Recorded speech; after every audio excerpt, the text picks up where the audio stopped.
पुराने ज़माने की ये कहानी है। एक प्रदेश में एक व्यापारी ने प्रेम विवाह किया। हालांकि तब प्रेम विवाह करना कोई छोटी या आम बात नहीं थी, लेकिन फिर भी व्यापारी और उसकी प्रेमिका, जो अब उसकी धर्म पत्नी बन चुकी थी, उनका सच्चा प्रेम देखकर लोगों ने उन्हें स्वीकार कर लिया और लोग उनके प्यार की मिसाल देने लगे थे। वह दोनों भी अपने प्यार से भरी नए संसार में काफ़ी खुश थे। लोग यह देखकर हैरान रह जाते कि उन दोनों में कभी किसी वस्तु या विषय को लेकर कभी झगड़े नहीं होते थे। व्यापारी और उसकी पत्नी ने अपने प्यार की रोशनी सदा रोशन रहे, इसके लिए एक नियम बनाया था। उन दिनों लोग रात को छतों पर मशाल जलाया करते थे ताकि घर आंगन में उजाला रहे, और सोने के समय उन्हें बुझा देते थे। लेकिन प्रेमी जोड़े ने ये तय किया कि वह जब तक साथ रहेंगे तब तक उनके घर की मशाल जलती रहेगी। अब रात होते ही पूरे प्रदेश में अंधेरा हो जाता, लेकिन एकमात्र इस व्यापारी का घर रोशनी से जगमगाता रहता। इस प्रदेश का राजा एक बड़े से महल में रहता था। हर रात को सोने से पहले वो अपनी रानी के साथ महल के छत पर जाकर आसमान के नज़ारे देखता था। एक बार जब राजा अपनी रानी के साथ छत पर चांद सितारे देख रहा था, तब दोनों की नज़र व्यापारी के जगमगाते घर पर पड़ी। राजा और रानी दोनों ही उसके बारे में चर्चा करने लगे। राजा ने कहा, इस प्रेमी जोड़े में पति समझदार है, इसलिए उनका साथ अच्छे से चल रहा है। रानी राजा से सहमत नहीं थी। रानी का कहना था, ज़रूर पत्नी ही ज़्यादा समझदार होगी और वह पति के और उसके घरवालों की गलतियों को नज़रअंदाज कर देती होगी। इसके बिना उनके परिवार का इतने अच्छे से चलना संभव नहीं है। राजा रानी की चर्चा बहस में और फिर बाद में झगड़े में बदल गई।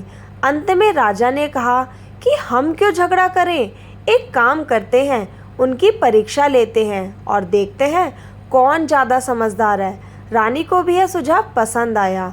राजा ने उनकी परीक्षा लेने के लिए एक योजना रानी को बताई।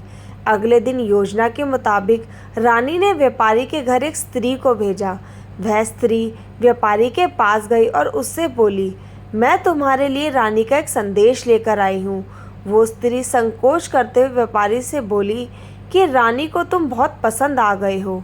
अगर तुम अपनी पत्नी को छोड़ दो या उसकी हत्या कर दो तो रानी तुमसे शादी करने के लिए तैयार है। महिला की ये बात सुन के व्यापारी को गुस्सा आ गया, परंतु उसने अपने गुस्से पर काबू रखते हुए महिला से कहा कि ऐसी 1000 रानियां भी आ जाए तब भी मैं अपनी पत्नी को धोखा नहीं देने वाला।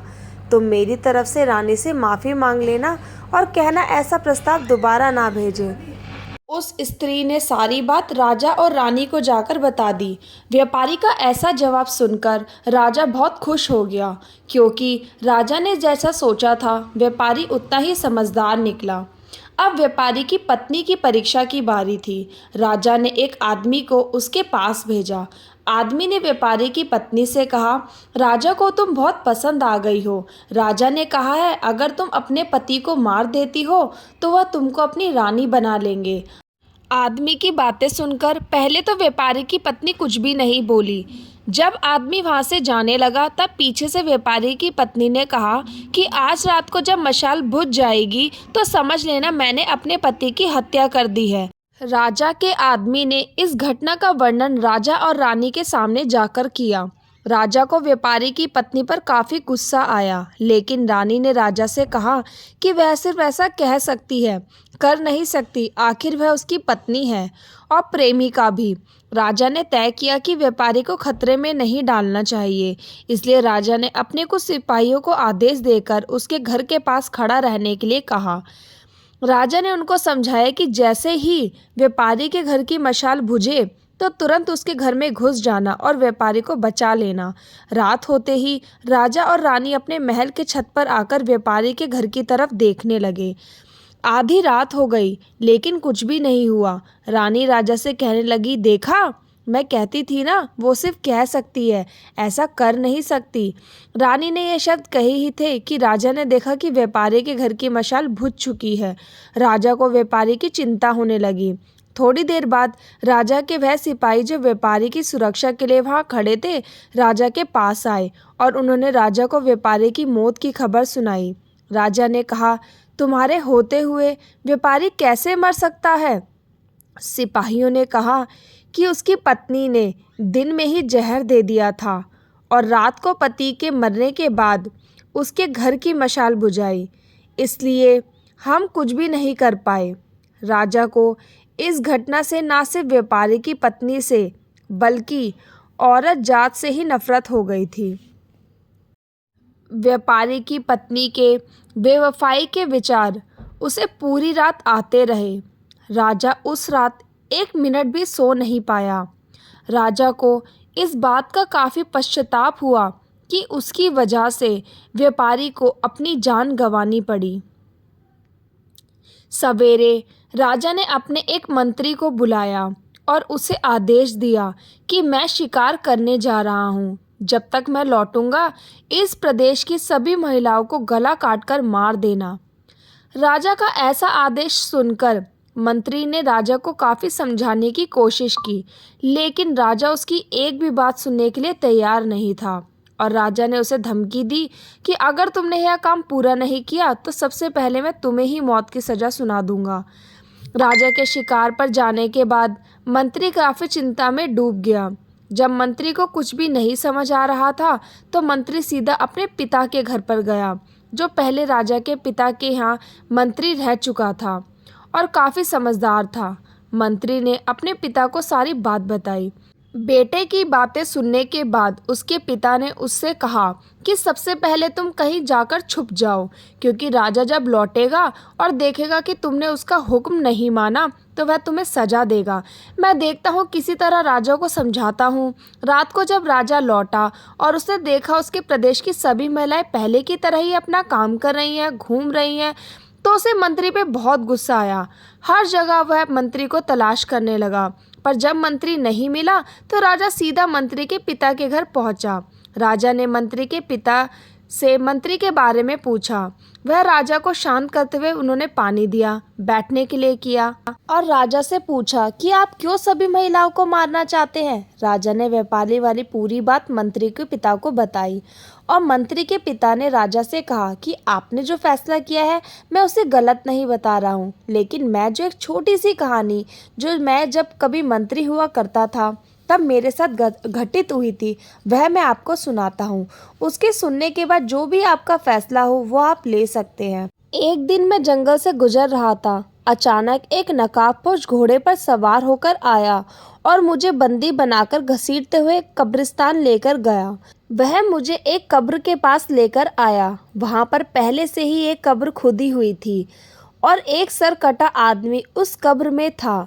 उस नकाबपोश ने मुझे उस कब्र में मिट्टी डालने के लिए कहा। जब मैंने कब्र को पूरी तरह मिट्टी से ढक दिया तब उसने मुझे बाजू में एक और कब्र खोदने के लिए कहा। मुझे लगा यह दूसरी कब्र मेरे लिए खोदी जा रही है। कब्र पूरी तरह तैयार होने के बाद उस नकाबपोश ने अपने चेहरे से नकाब हटाया तो मैं देखकर चौंक गया, क्योंकि वह एक बहुत ही सुंदर महिला थी। उसने मुझे कहा कि तुम डरो मत, यह कब्र तुम्हारे लिए नहीं है बल्कि यह कब्र मेरे खुद के लिए है। अभी अभी जो तुमने इस सरकटे आदमी को दफन किया है वह एक राजकुमार है जिसने मुझे पाने के लिए मेरे पति की हत्या कर दी और मैंने बदला लेने के लिए उसे मार दिया। मैं अपने पति से बहुत ज़्यादा प्यार करती हूँ, इसलिए मैं इस जन्म में जिंदा नहीं रहना चाहती और उनके कब्र के बाजू में मर कर दफन होना चाहती हूँ ताकि अगले जन्म में फिर से मैं उनसे मिल सकूँ। इतना कहकर उस महिला ने अपनी गर्दन पर चाकू रखकर गर्दन काट ली और उस कब्र पे गिर पड़ी। मेरे पास कोई दूसरा उपाय नहीं था, क्योंकि मुझे पता चल चुका था कि वह मुझे सिर्फ अपने आप को कब्र में दफन करने के लिए वहां तक लेकर गई थी। तो मैंने उसे दफन किया और अपने घर वापस लौट आया। महाराज, आपने जिस घटना को देखा है उसमें एक महिला ने धोखेबाजी की है, लेकिन मैंने जो कहानी सुनाई है उसमें मैंने जिस घटना का अनुभव किया है उसमें एक महिला ने अपने पति के प्यार में अपनी जान दे दी। अब आप ही बताइए महाराज, अगर एक महिला बेवफा निकली तो क्या सभी महिलाएं बेवफा होंगी? एक महिला के किए गए की सजा सभी महिलाओं को देना क्या उचित होगा? दुनिया में भिन्न भिन्न तरह के लोग हैं, भिन्न भिन्न तरह के उनके विचार हैं और उतने ही अलग तरह के सबके व्यवहार हैं।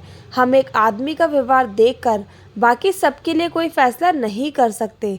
आज के दौर में यह बात बहुत अच्छी तरह से सबको समझनी चाहिए, क्योंकि आजकल ऐसा होता है कि जब कोई प्यार में धोखा खाता है तो वह सभी औरतों को या फिर सभी पुरुषों को नफरत की दृष्टि से देखने लगता है, सभी को एक ही तराजू में तोलने लगते हैं।